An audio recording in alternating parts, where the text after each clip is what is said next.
Hello, everyone. Welcome to another episode of the Medallion XLN podcast. Today, I'm here with Sneh from TrillBoards, and he's doing a very interesting thing. He's disrupting advertising, and we're going to go into that. Sneh, how you doing today? I'm doing fantastic. Thanks so much for having me here, Dwayne. Oh, yeah, absolutely. And we met at a networking event, and you started telling me about this amazing concept that you're working on that's disrupting advertising. But from my view, Google and Facebook, they're doing such a good job at advertising. Why do we need you? Sure. So, that's a great question. And I'll give you a brief intro as to how I even came up with this idea. One of the big aha moments that I had. And it was at Thanksgiving dinner. We finished eating. We were so full. And I saw like a baby, a 10-month-old, 11-month-old baby watching Cocomelon on their iPad on YouTube, right? And an ad started playing, and this 11-month-old baby just started swiping away at the ad. It doesn't even know what an ad is, but it really got me thinking that the extreme intent that this child is trying to not watch an ad has also been ingrained into how we interact with digital advertisement as well. And it is simply a numbers game that we are bombarded with so many thousands of ads a day on our phone that we don't even notice them anymore. And when I'm on, a social media or a web board or something, my brain has now automatically started filtering out of them. But when I'm driving down the freeway and I see, What's Wrong with Anfong or Sweet James ads for, motorcycle crashes or whatever on a billboard, I remember them and I can't skip past them.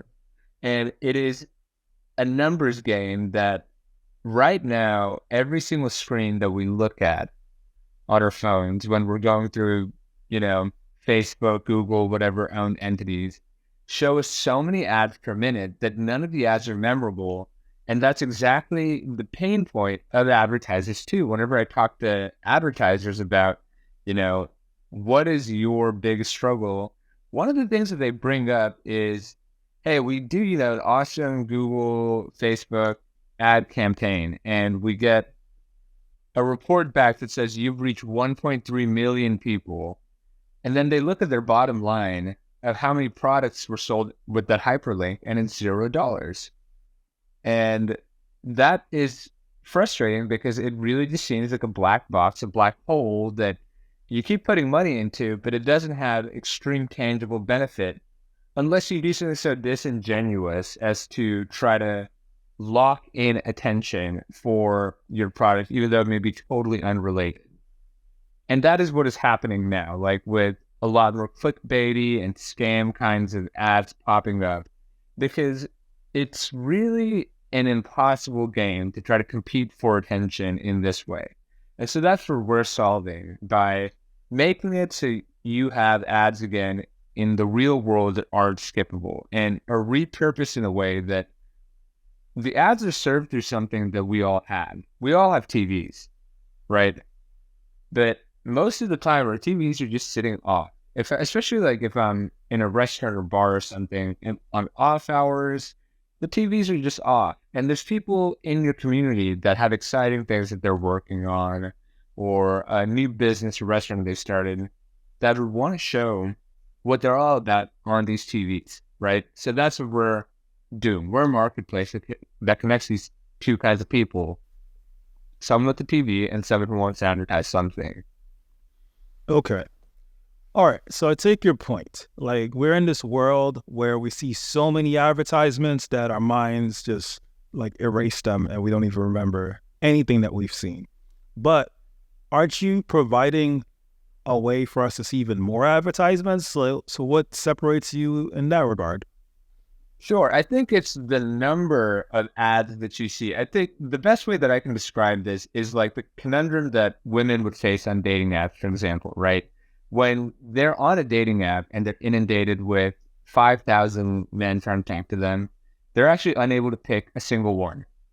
A lot of women friends that I've talked to have all described this, and I see what their dating app looks like, and it is a mess.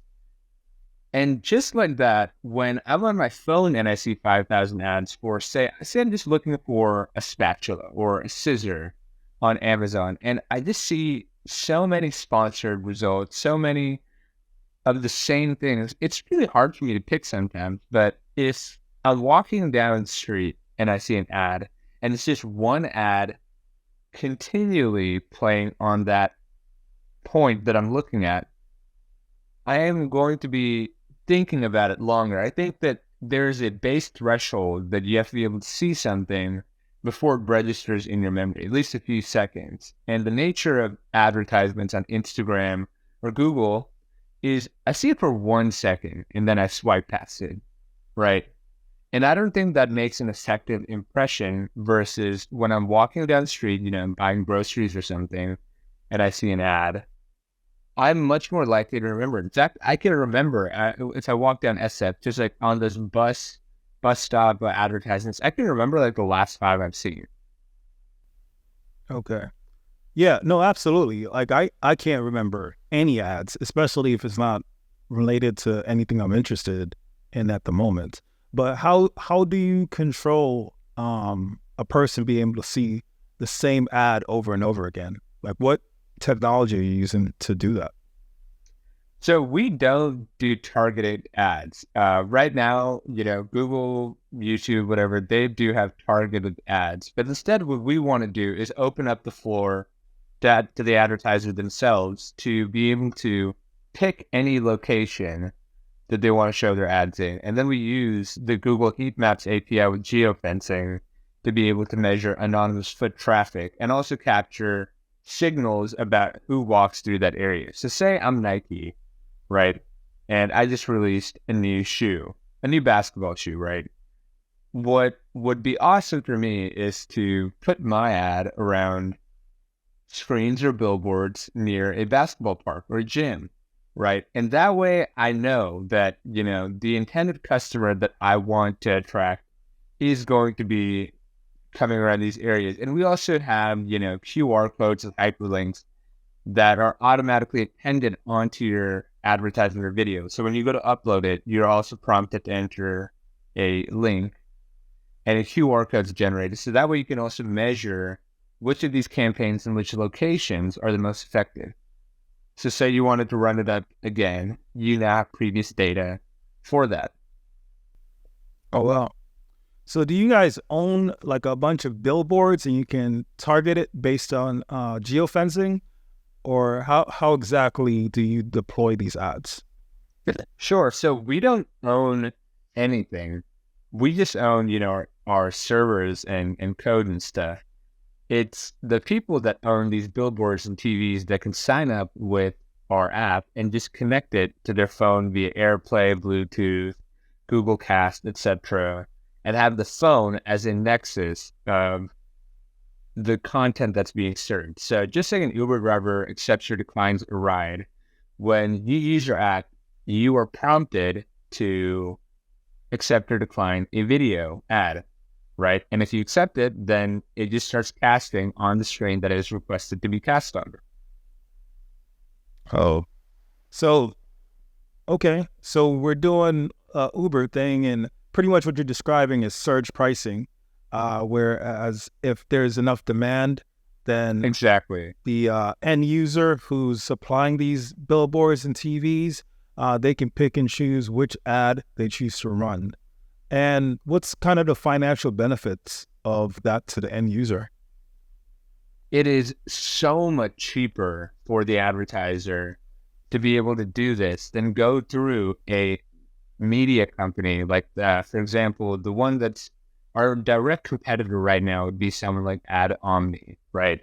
And their pricing for showing these ads, it comes out to about 10 times higher than what we can do because we enable a direct relationship. What they have you do is they have you exclusively sign a deal based on however many screens you own, where you own screens, etc. And then the way that you would upload ads is you have to email them the ad and schedule it like a week or two in advance. That's just clunky. It's crazy to me that, mobile application for this purpose hadn't existed yet. So that's why we developed it and we're first to market with it. Okay. So describe your process. Like, what makes you so much easier than emailing your ads and then scheduling it? Like, Sure. So I think that everything we do needs to have modern UIs associated to it, especially if, you talk to kids. Kids don't use emails. Like 15, 16-year-old kids don't use emails. They're clunky. They don't have pictures. They don't have an intuitive UI versus something like TikTok or a carousel-based video player is just more appealing. And I really think that trend will continue, if not get even more amplified. And so that's what we're doing different. Most of the work I think that we're going to be doing as people is actually going to shift away from doing work on computers, and instead we'll be doing work on phones. I already do a lot of work that I have related to, Outlook or Teams or whatever on my phone. I mark up documents on my phone. I send emails on my phone. I, do video meetings on my phone, etc.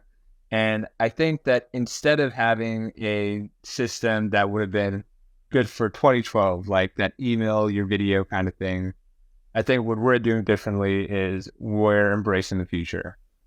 Okay. Well, so far, based on what you're telling me, what I really like about your what you're doing is it kind of so one point that you made is that it allows you to absorb the ad a lot longer instead of just seeing something for 5 seconds and then maybe seeing another advertisement of that sort, like maybe 5 hours later. And I guess the current model builds up with frequency. Like the more you see it, the more you can register it in your mind. But what you're saying is show this same ad for a longer period of time throughout a particular location, so that no matter where you go, you see it and you can build up that type of attraction to that advertisement in a longer way. Is that a good? Sure. I'd like to add to that, though. What we want to emphasize is call to action. So one awesome use case we've already seen is if you're a new restaurant, you have two options right now. You could either, just operate and hopefully word of mouth get new customers, or you pay Yelp an exorbitant amount of money to be put at the top of their ranking system, right? But what I think is interesting about real life advertisements in this context is that if I'm just like a regular guy, I'm hungry walking down the street and I see a pizza ad and it says, hey, down the street, there's like a hot, fresh pizza, and I see a video of like a really tasty pizza. I'm going to have much more of a call to action. It's a much stronger emotional response than if I'm in my bed watching TikToks or something, where the barrier to entry of me doing the thing that the advertisement's asking me to do is significantly higher. Okay, so I guess instead of advertisements that are focused on maybe digital spaces, like in your phone apps and website apps, your advertisements are focused more in the real world. Yes. Probably next to the thing that's actually being advertised, like it's focused next to the Nike store or next to the pizza. Exactly. Okay. Yeah, that does give you a competitive edge. That does give you a pretty competitive edge. But suppose there's multiple business entities using the ad in the same location. How does that work? It's a free market. So whoever bids the highest, right? Each person can actually set a price for their screen, given its various dimensions, visibility, and previous foot traffic, right? So all of these things are factored into the matrix of calculation that we have for determining price. And then based on that, the multiple different businesses would then just compete with each other on and decide whether it's worth it for them to put an ad up in that location.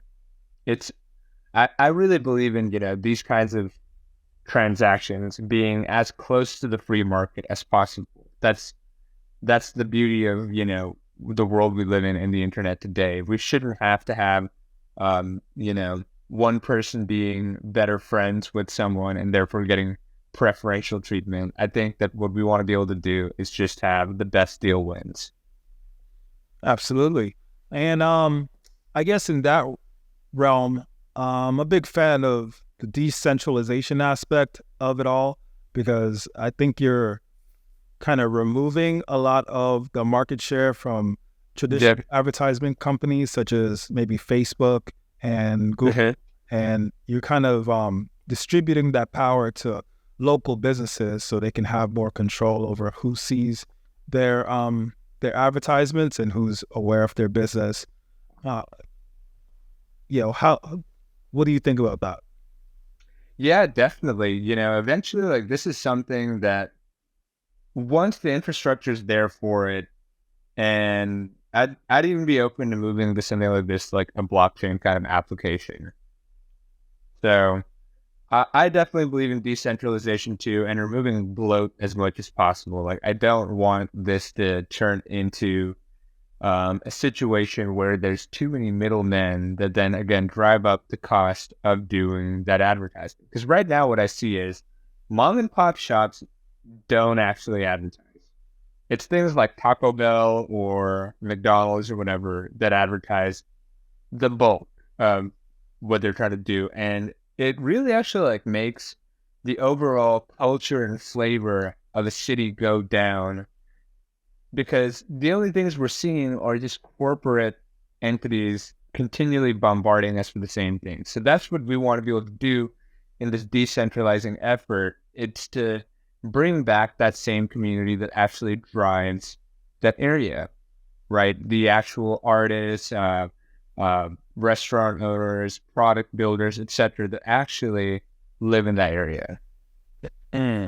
Absolutely. So instead of bringing businesses away from the area, we're attracting more businesses to that area, and more money builds out more opportunities for additional businesses to join, I would say, right? Exactly. Oh, cool. So you mentioned blockchain. So the blockchain implementation isn't active now, but you intend to add that sometime in the future? It's not active right now. Right now, we have like an admin panel and everything that controls, the user sign up flow and user interactions as well. It's the way that we structured the network is, again, very similar to how Uber did it too. So yeah, at the moment we're not in blockchain. Yeah, but how do you intend to implement it in the future? Would it be more of a Sure. So structure? sorry, can you say that again? Would it be more of a DAO infrastructure, or would you leverage NFTs as advertisements? Like how would you? I think it'd probably be more like a DAO structure. It just again comes down to how soon is this kind of technology going to be adopted by all of us? Because I really think that even things like Meta or Uber, etc., could be moved to blockchain. And in fact, it should be moved to blockchain, because really the power of the internet should just be that it connects two kinds of people together that are looking for one thing. One person's willing to pay for it, one person's willing to do it, right? So that's the eventual vision that we share as well. Yeah. And I really like the concept you brought up about removing middlemen. Yep. What kind of middlemen are active right now that you see as a problem? Sure. So if I ask you, like, how much do you think it costs to advertise in Times Square for a day on, say, a 3-foot by 6-foot screen? It's a small screen, but it's Times Square, and there's like millions of people in Times Square. So you have to account for the pricing. So it's probably a lot. I'm not rich. It's $50,000. Yeah. Well, That's believe it or not, insane. kind of reasonable because like there's millions of people in Times Square at any given moment. So even if I think, you get a glimpse, I think, sure, but let me flip this on you. Like, imagine you walk into a bar or something and you ask the owner, hey, I see a 3 foot by 6 foot screen. I want to advertise it on it for a day. And it's pointing out to Times Square, right? And he says $50,000. You would look at him and be like, that's insane. Because as soon as it becomes a one-to-one interaction, I think that's when you really realize that this pricing, and maybe if you don't feel like that, then that's even more indicative of the systematic problem that we have. But this pricing is predatory and automatically discludes a huge portion of people that have valid stuff that they want to share. in rebuttal to that, I would say that even using your product, the Trello board, because people are bidding, I would say it would probably even go more than $50,000 because it's, especially if you got a good location at Times Square and everyone can see it. And like I said, there's millions of people at any given moment. Like, sure, yeah, that could happen, but I don't think it will, because right down that $50,000 price tag is because that screen and the ad serving is actually done through a third-party company, that a large corporation that takes big cuts for each employee that they have to, have on payroll for this, transaction to occur. What we're changing instead is, because we're so small and we're so lean and we directly disconnect these two kinds of people, the fee that you pay to TrillBoards is extremely small in comparison to what you would have if you go through one of these big corporations to show an ad. do you take a percentage of the ad or whatever is paid for the ad? Yeah, we take a small transaction fee for each transaction that occurs. Cool. Yeah. Maybe the Times Square one's not the best example, because even if it's a small, like 3 by 6 foot advertisement, it's just the amount of eyeballs you can get in Times Square is ridiculous. I think a more apt or a more understandable analogy would probably be like the bar. I think that's probably. I think that Times Square is still a pretty good use case for us. We're really excited to, launch there in the next 2 months, because what we want to enable, there's people that live in New York City right now that don't actually get to be able to show the TVs that they own as billboards on Times Square. So I think that, yeah, you're right. There are a lot of eyeballs there, but there's also more opportunity for the locals that live there to earn some passive income with their screens or billboards in that exact location. Like right now, the only people that have billboards or screens or whatever that are making big money with it usually has some kind of corporate relationship going on, right? It's not just regular people. There is an entire, group and organized effort to keep this controlled within themselves. Right. And I support you decentralizing that and giving more people the opportunity to reach larger amounts of people based on location. But aren't you missing out on a significant market by not focusing on digital, like as far as websites and apps and stuff like that, and competing with Google? No, I don't think so. I think that it's digital real estate is totally crowded, and it is crowded to the point now where SEO manipulation is a science. And at that point, if it becomes so obfuscated that people have to devise ways to cheat to get what they want on it, it is no longer a viable solution. It is now gain. Okay.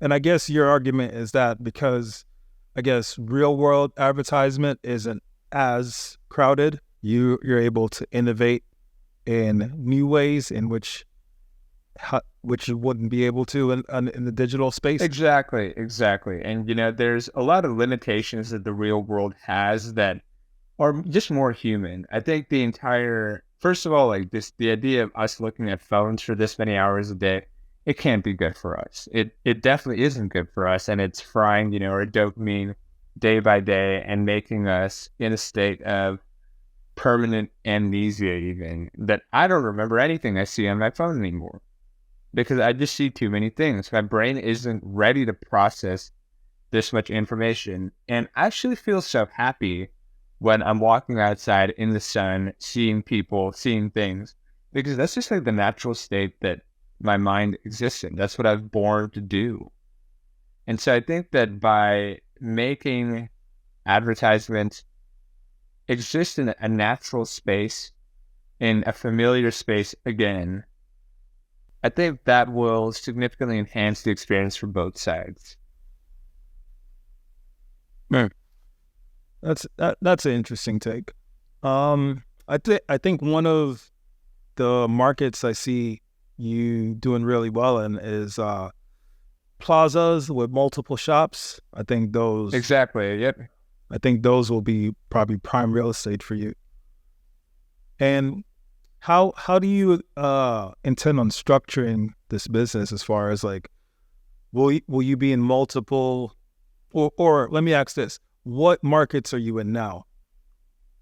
Right now, yeah, we're just in a limited launch for Las Vegas and Los Angeles, being at bars, gyms, and restaurants.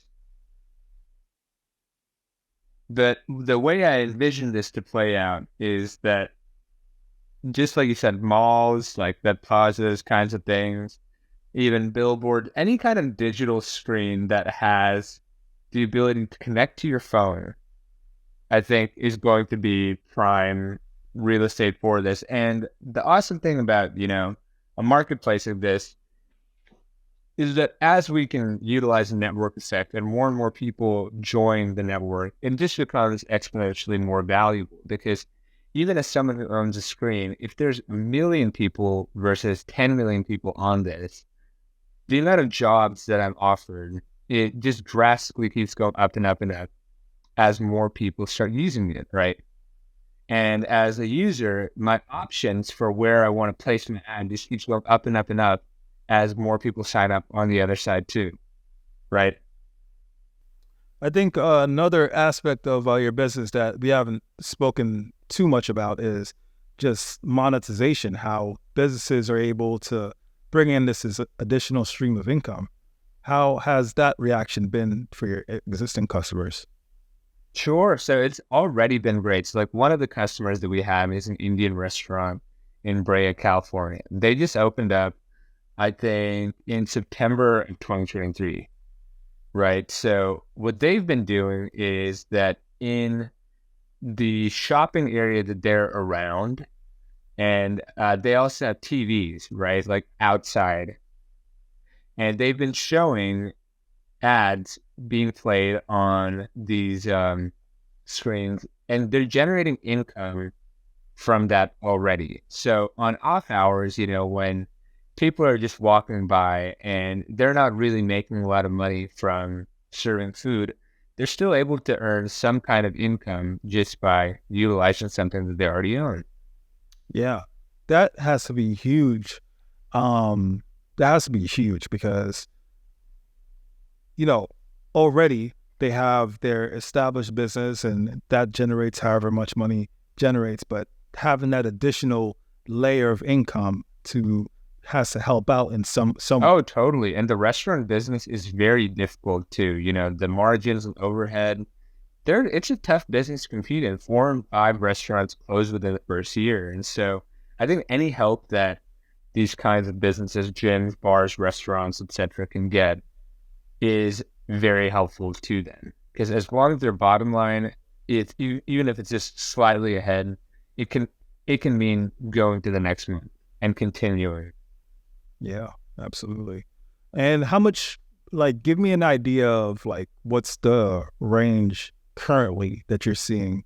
Is it like $5 to $10 or 1 to? Sure. So right now, the screens are averaging about $15 an hour that the owner of the screen makes. So that restaurant that I'm talking about, there's 6 screens outside. So they're making $90 an hour off that, which, might not seem crazy, right? That's probably how much profit they'd make serving 2 to 3 people, but it adds up really quickly over time, right? If you just do this for 5 hours a day, that's what, $450 a day for a month. There's 23 working days in a month. You're making this cool 10K off just showing ads in a month. Yeah, absolutely. So your pricing model, it's per screen? So that's what it is? Per screen, per time, per traffic volume. So we have a matrix that, it's a constraint matrix that then measures, again, that foot traffic, impressions that a screen has. It takes into account previous performance of the screen. So if this screen is in a really, high traffic place and a lot of people are coming by and scanning the QR code for it, then the screen's rating goes up, and that makes the screen more valuable and therefore more expensive to show an advertisement on. And then based on however long the advertisement's cast determines how much, you're charged. So you have a feedback loop that that you calculate in your pricing. So yep, and it updates real time every 15 minutes. Oh wow. Yeah, that's pretty cool. That's pretty advanced. And right now you're only in 2 markets, which is Los Angeles and Las Vegas. Like, so Yep. as far as your personal company from just those 2 markets, like what are your profits like at this moment? We haven't actually been taking any of the profits yet. Right now, we really just want to reward the initial users. And right now, we're just in the stage of feedback collection from our users because we already are getting awesome feedback and we just want to iterate to have the best usable product for full launch, right? So I would say that right now, we're in a very much of a beta state of the product, and there's a lot of kinks to be ironed out, especially in how it operates. This one thing that we're dealing with is that if you connect several screens and you exit out of the application and you try to, watch YouTube at the same time as your phone is, showing all these ads, it can disrupt the entire signal path that we've established. So it's just these kinds of, use cases and edge cases that we hadn't considered that we want to make sure are fully kinked out before we, put it out there for real. Oh, yeah, definitely. And so I had a guest, at this point he's a frequent guest, Robert Scoble, who's a famous author. He comes on my podcast, and this was around the time the Apple Vision Pro launched, and he was telling me about this new concept called the holodeck. And that's pretty much like our eyes are going to be able to, I guess, manipulate what's around us. He calls them voxels, which are like volumetric pixels. So, the couch or whatever, I could turn it into trees and all that stuff. So the point of me bringing that up is that we're entering into this new phase of technology where we can control what we see around us. And I was curious, like, maybe if you have a strategy to take advantage of that, because at this point, advertisements, digital advertisement won't just be limited to mobile apps and websites. They'll actually be in the real world as well. Sure. I mean, we're ready to pivot to that when the time comes, but at the moment, I don't see widespread adoption of this. I actually used the Vision Pro on the day that it launched as well, and it was cool, but it's not something that I would use again, like in my day-to-day life. It's just too clunky. And I think that until we are able to integrate, VR into AR, like actually turn it into real AR that isn't that I'm not even aware of, like in such a way that I wake up and it's there and I don't have to feel, that I have to put something on or load something around. Until that point exists, I don't think that we're necessarily threatened by it. But if we do start noticing that trend, then we'll pivot into whatever space advertisements will exist in then. Absolutely. So, do you have a business portion of this? Well, like obviously you have a business portion. I guess what I'm trying to say is, do you have a developer portion of this of your business that maybe developers can also integrate your ads into their mobile apps and websites, or are you solely focused on real world implementations? I think right now we're solely focused on real life implementations. I actually don't see how this could really be used in a developer setting. It would be cool if we could, but yeah, what my main philosophy when it comes to designing a good product is that it should be simple enough that when I talk to someone about it, I get the point across to them in 10 seconds about exactly what we do.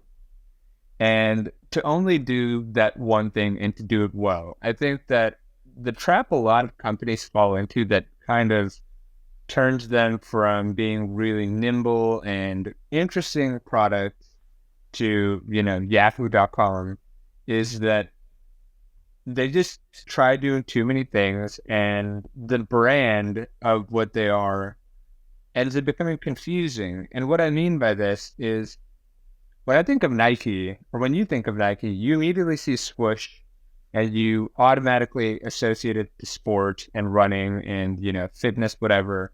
But if you think of like Hyatt, for example, or I don't know, PepsiCo, it's not as clear as to like what it is. The brand is not there because corporations can, I think, go two ways. I think they can either go like, let's acquire everything and just see what sticks, or we really focus on our brand. Like Apple really focused on their brand, right? And I think that's what's made them an awesome product, that it's clear. And in a world where everyone has such limited attention, just be clear about what you do and just do that one thing well. Yeah. I guess the point of my last question is trying to figure out how you guys intend to scale, right? Because Sure. Here's a finite amount of cities and geological spaces that you can enter the market. And, in the beginning of your business, you'll scale to each additional city, and each additional city will bring more income. But at some point, you will hit like a ceiling because there just won't be any more cities for you to go into. So I'm trying to figure out, how do you scale beyond that, I guess? Yeah, that's a great question. Actually, I haven't really thought of that yet, but at the moment, the market that, we like the market that our business exists in is a $27 billion market. So I think there's plenty of room to go before we need to, consider there's no more TVs left to advertise on, because I think that there's just so many TVs that are just lying around that people aren't using. Like the TV that I have, it's just off all the time, right? And I feel like a lot of people are in that same boat. Like that, what I really want to be able to do is just repurpose something that people already have and make it usable in such a way that they're actually earning money from it, right? And I think that we have a long time before everyone's using TrillBoards to earn passive income. Cool. So pretty much the Uber for TVs. That's what you guys are. Sure. Yeah, exactly. All right. Yeah. I mean, it's worked for Uber, worked for Airbnb, and I'm sure a bunch of other companies. So Yeah, I really think that, the best business models are just marketplaces in today's world. For my day job, I'm again like in medical devices, right? And I see the overhead that it takes to manufacture a catheter, for example, right? And it's ridiculous. It really makes me think that, there is a time and place for all of these kinds of businesses to exist too, but the most low-hanging fruits that we should really be looking for is how do we connect people that aren't already connected in such a way that is mutually beneficial for them? Because there exists in business in that intersection. And I think that there's still plenty more marketplaces like that that could and should pop up to solve these, consumer woes. Yeah, absolutely. Yeah. Um, well, maybe digital the digital strategy isn't good for, I guess, the advertisement itself, but I'm sure it's going to be good for like a way for you to onboard new customers who are interested in that space, right?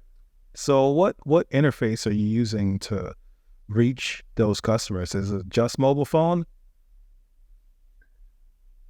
Oh, wait, sorry, I didn't quite understand that. Could you Yeah. clarify? I guess what I'm trying to ask is, do you have a digital strategy to onboard new customers? To bring in new people to use TrillBoards, right? Yeah. So right now, yeah, what we're offering and what we plan to offer is that for each additional referral that you have, you'll end up getting 20% of their lifetime earnings. And what we want to do in this is really utilize the power of network effect and make it so that people are incentivized to tell other people about this. But truly what I believe is that if you're a restaurant or bar or whatever owner and you're making awesome money with something like this, likely your friends, family, etc., are probably going to have similar businesses. Like, I feel like restaurant owners are probably friends with other restaurant owners, bar owners are friends with other bar owners, and you just talk about it with each other. Like, hey, Jim, I made $15,000 last month with this TrillBoards thing. If you use my link, like, you can do that too. And it creates like a win-win situation. Like, this guy who referred this person now is not only going to keep making the money that they're already making with TrillBoards, but they're also going to get, this additional amount from their friends' earnings as well. But it also helps everyone because the bigger this network grows, and the more options there are for TVs, and the more options there are for the advertisers, the more usable this is, the better the pricing works out for this, and the more outreach they can achieve with this. Yeah, that sounds cool. Yeah, that sounds good. So what's your overall vision for this company? What's your like impact? What social impact are you trying to gain? Sure. The real social impact I'm trying to gain is to be able to make anyone, anywhere show their message. Like, say that I'm like a rapper or something, right? And I want to promote my song outside of a club that Drake is going to be playing at. I want to be able to just go on this app and within like 10 minutes, just have like my song playing on a TV outside of the club. Or say like I'm an artist, right? And I'm on an art walk and I want people to come buy my painting. I just want this to be able to, just like how easy it is for you to share an Instagram story or something, to start broadcasting your message. I want people to be able to do that in real life. And I want them to be able to do it without an algorithm bogging down what's important and what's not. Like what's currently happening on social medias, where a lot of stuff that you post or that anyone posts isn't even seen because the algorithm dictates that it's not worth it unless you pay Google and Meta to make it worth it, right? I want that to not exist. I want anyone, anywhere to be able to show what they want to show, so long as they are the best deal for the person that has the screen for them to show it.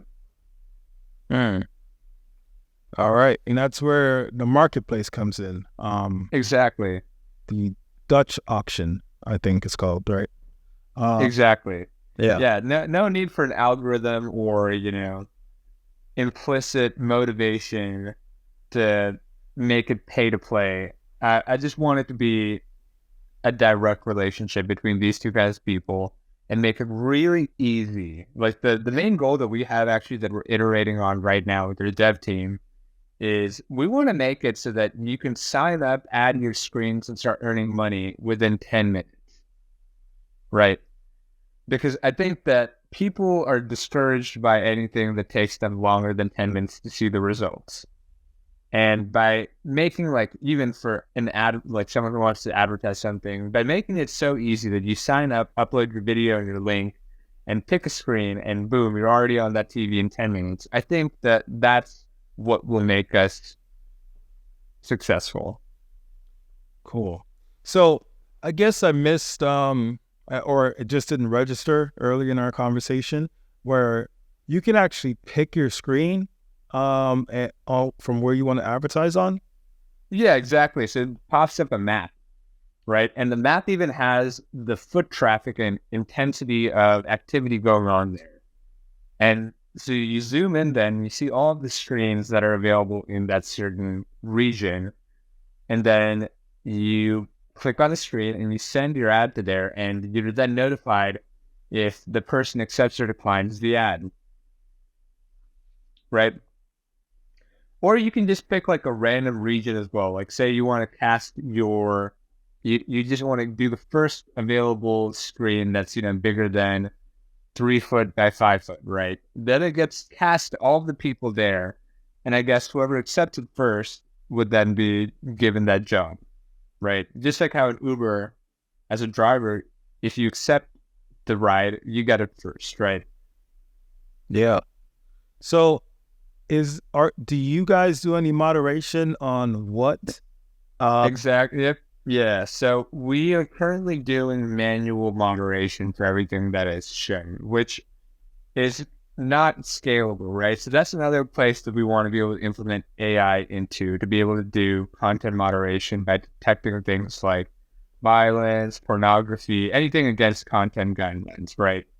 And then probably we're going to have to end up hiring overseas or some kind of contract work that manually moderates content, just like how Facebook does.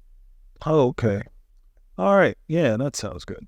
And are there any design principles that people should follow when creating an ad? Because I know when you're creating an ad for Facebook, they don't want too many texts, or too many unreadable text. They want like one big text and then the image in the background, I guess. Sure. So we don't tell people what to do. They're free to do what they do, but we do have restrictions on the minimum pixelation of an ad. So it has to at least be 128 by 128, right? Otherwise, it's just going to look dumb.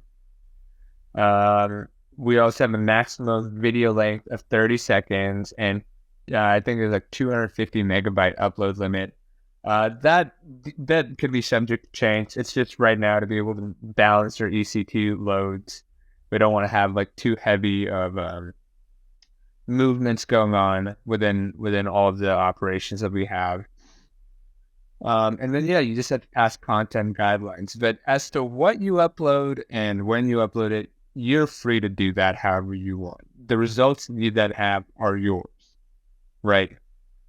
So I guess that is a good point you do bring up, that maybe we could make some rough guide on what we think is like a winning ad versus what's not, right? So I'll talk to my team about that today. That sounds like cool little thing to do. Yeah. It won't hurt, I wouldn't say. All right. Yeah.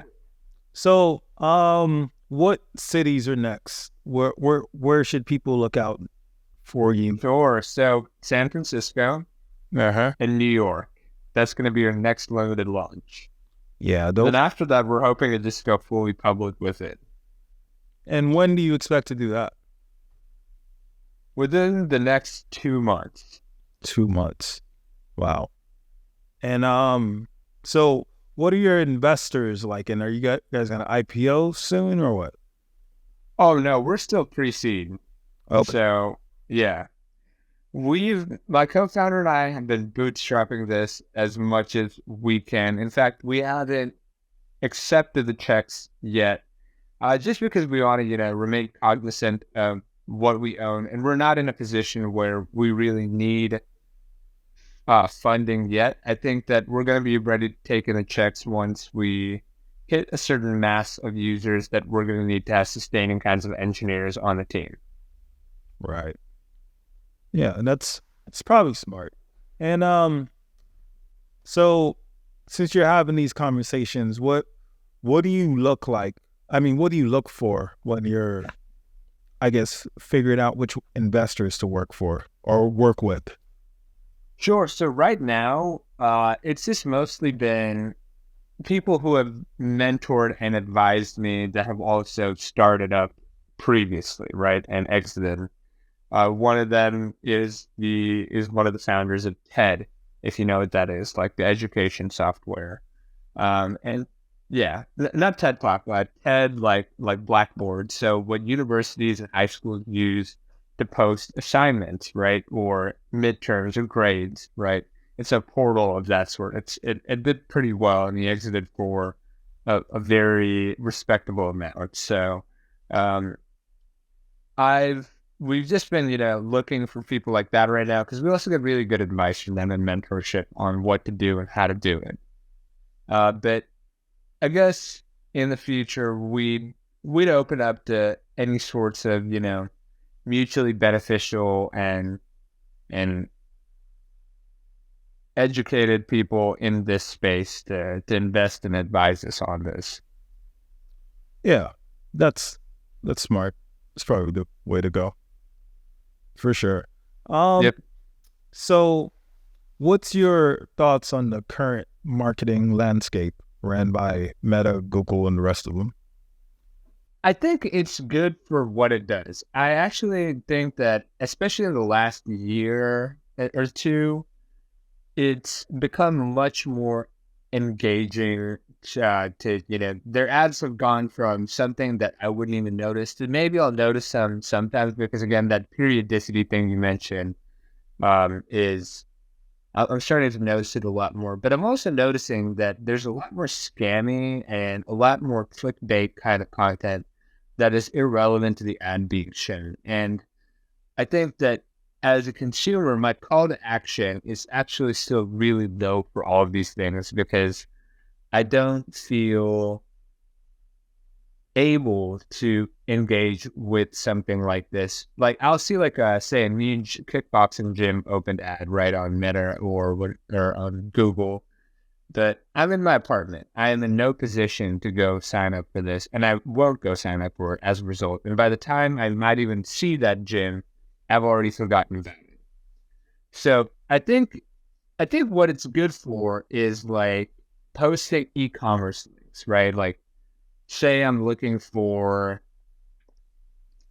I don't know, like whipped cream or something, and I see like an ad on Amazon for whipped cream. It's if the call to action is immediately able to be done, I think that's where they can own that space. But for things that exist in real life, I think that digital marketing is not it.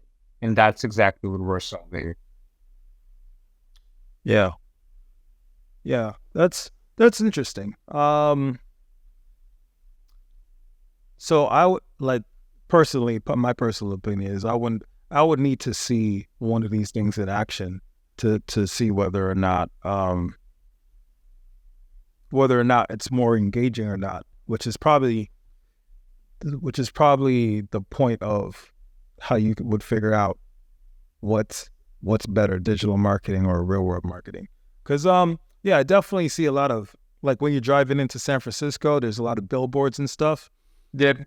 I forget those just as much as I forget the ones I see on my phones. So I mean, I guess I actually tend to remember those a little bit better, but yeah, I think they also fall into the same trap too of like what is actionable and what's not.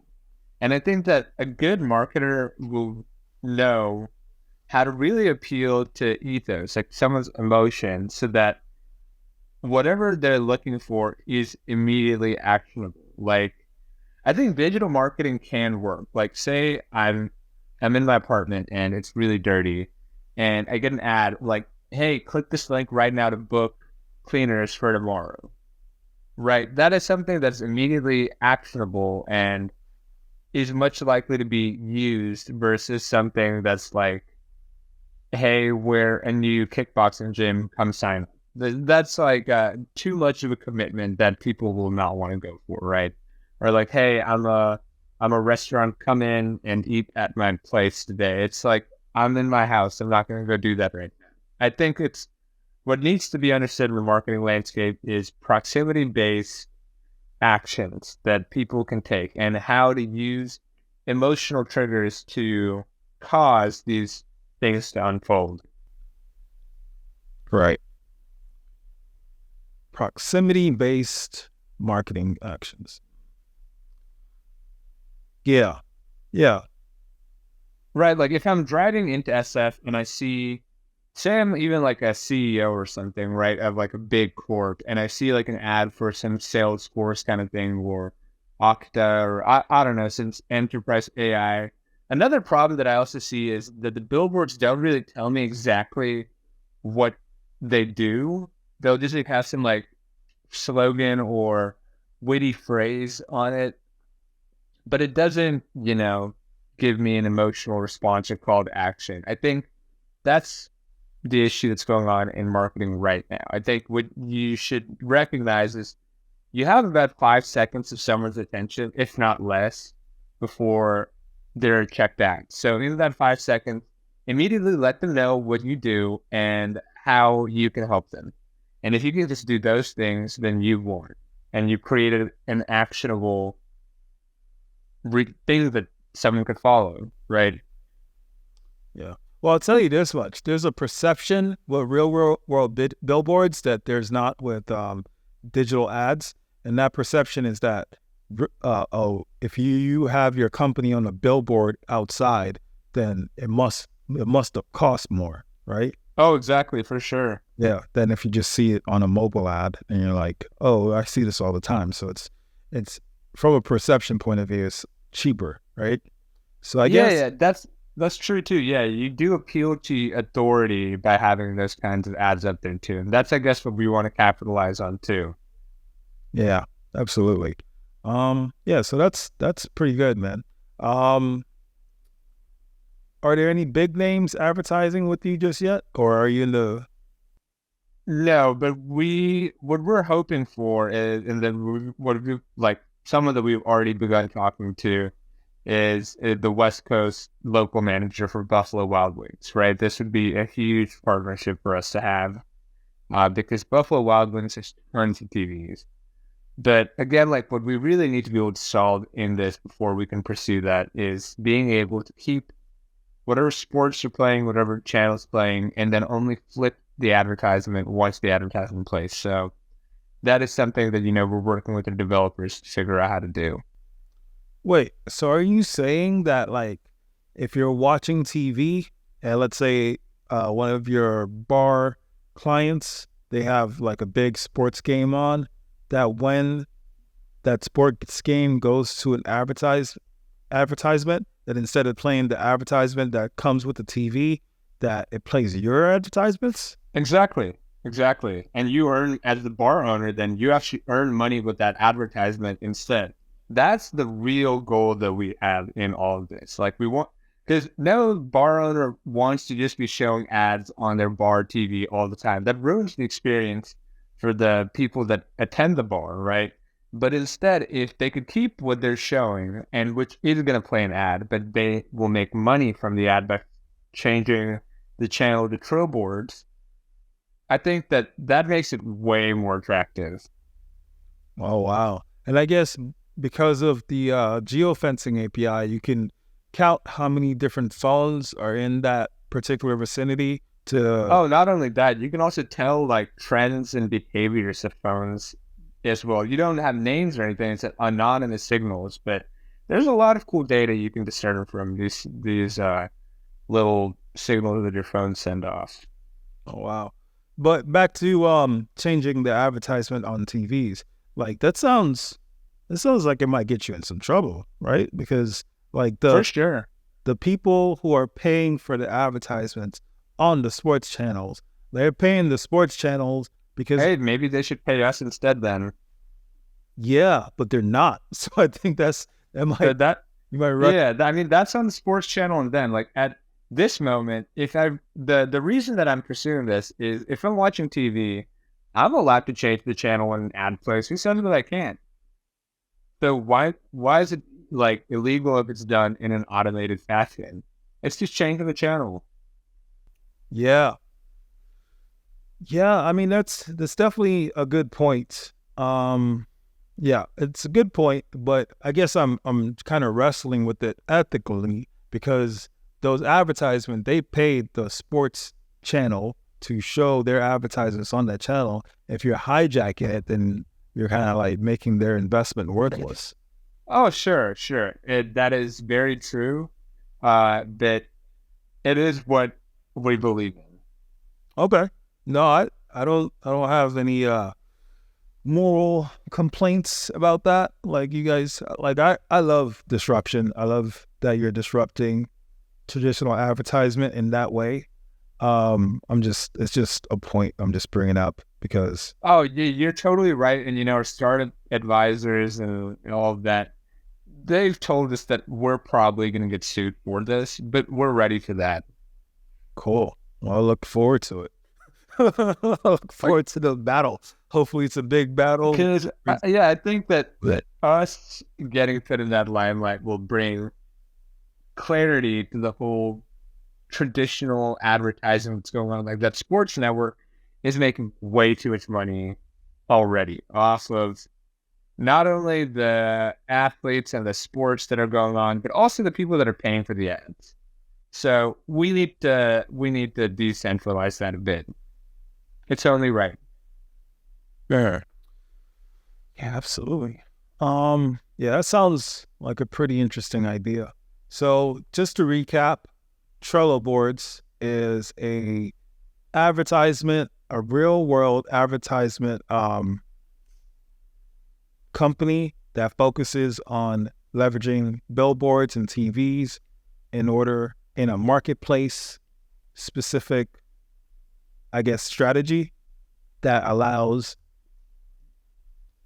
advertisers to bid on a specific location on where they want their ads played, multiple TVs and multiple locations, and then the end user gets to either accept or deny whether they want their ads played there or not. Exactly. Cool. Yeah, that sounds promising, to be honest. And it's Hey, the Uber of TVs. Like no, not exactly. the Uber of advertisement. The Uber of advertisement. Exactly. That's pretty cool. Yeah, that's pretty cool. Do you have any last words before we close?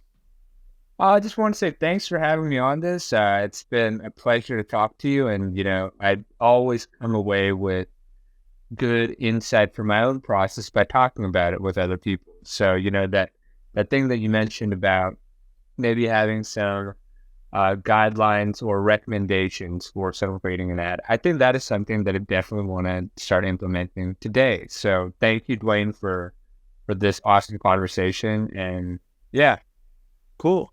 And tell people like where they can find TrillBoards, where they can start advertising. Right now, yep, you guys are in the Las Vegas and what's the name markets? Las Vegas and Los Angeles markets. yeah. So if you want to join right now, you can DM me or email me sdhruv@ucsd.edu. Or you can find me on LinkedIn, Sneh Dhruv, SNEH space DHRUV. But if you're not in one of those locations, then keep your eye out for TrillBoards.com. That's TrillBoards.com within the next 2 months. And on there, you'll be able to download our app on, Google Play Store, like for Androids or for iOS if you have an iPhone, and immediately start making money with your TV screens. Absolutely. Yeah, well, that sounds great. TrillBoards.com. Thank you for coming on the Medallion XLN podcast. And yeah, let's keep in touch. Yep. All right. Take care.